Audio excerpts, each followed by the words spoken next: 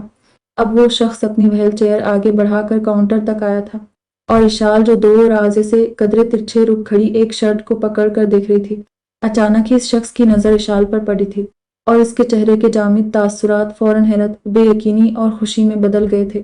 اس نے فوراً اشال کا ہاتھ پکڑ کر اپنی طرف کھینچا تھا، اور اشال لڑکھڑاتی ہوئی اس کی طرف قدرے جھک گئی تھی۔ تبھی اس شخص نے اشال سے کچھ کہا تھا۔ بے قراری اس کے چہرے کے ساتھ ہر اندازے سے عیاں ہو رہی تھی، مگر اشال مسلسل مزاحمت کرتے ہوئے اپنا ہاتھ اس شخص کی گرفت سے نکالنے کی کوشش کر رہی تھی، اور نفی میں سر بھی ہلا رہی تھی کہ تبھی علائے وہاں چلی آئی تھی۔ اس شخص کا رخ کیونکہ کیمرے کی طرف تھا، تو وہ سب اس کے تاثرات سمیت اس کی حرکات اور اسکنات دیکھ رہے تھے، جن سے بے قراری، تڑپ اور جنون صاف چھلک رہا تھا، جبکہ اشال اور علائے کی پیٹھ کیمرے کی طرف تھی۔ تبھی وہ ان دونوں کے چہرے نہیں دیکھ پا رہے تھے، مگر پھر اچانک اس شخص نے غصے سے علائے کو دیکھتے ہوئے اس کا گلا پکڑ لیا تھا، اور علائے نے ایک زوردار پنچ اس کے منہ پر مارا تھا۔ میری طرف سے ایک دوسرا پنچ بھی اس ذلیل شخص کی بوتھی پر مارتی بھابھی جان، اسکرین کو بری طرح گھورتے زیب نے کہا تھا۔ تب پھر دیکھتے ہی دیکھتے اس بندے کے پیچھے کھڑے سب افریقی گارڈ نے علائے کو گن پوائنٹ پر رکھ لیا تھا، اور ارتیزا کا ضبط لمحوں میں جواب دے گیا تھا۔ اس نے فوراً ایک جھٹکے سے لیپ ٹاپ کی اسکرین کے ساتھ ضبط سے اپنی آنکھیں بھی بند کر لی تھی۔ ساحر شیرازی، ذوالفقار شاہ، جارون اور سارین نے ایک ساتھ سوالیہ نظروں سے اسے دیکھا، جو اب آنکھیں کھول کر خلا میں کسی نادیدہ نقطے کو گھور رہا تھا۔ یہ شخص اکریمہ نہیں ہے، بلکہ یہ وہ شخص ہے جس کے لیے اکریمہ اشال کو حاصل کرنے عرب سے یہاں آیا ہے، ارتیزا نے اسپاٹ لہجے میں کہا تھا۔ مگر بھیا، یہ تو ہو اکریمہ جیسا ہے، سکتا ہے کہ یہ اکریمہ ہی ہو، جارون نے کہا تھا۔ نہیں، یہ اکریمہ نہیں ہے، میں نے تم لوگوں سے کہا تھا نہ کہ اکریمہ اشال کا مطالبہ اپنے لیے نہیں کر رہا۔ یہ ہے وہ شخص جس کے لیے وہ ہماری اشال کو ڈھونڈتا ہوا یہاں آیا ہے۔ ارتیزا نے پور سوچ نظروں سے بند لیپ ٹاپ کو دیکھا تھا۔ مگر میری اشال ہی کیوں ارتیزا؟ ذوالفقار شاہ تڑپ کر بولے۔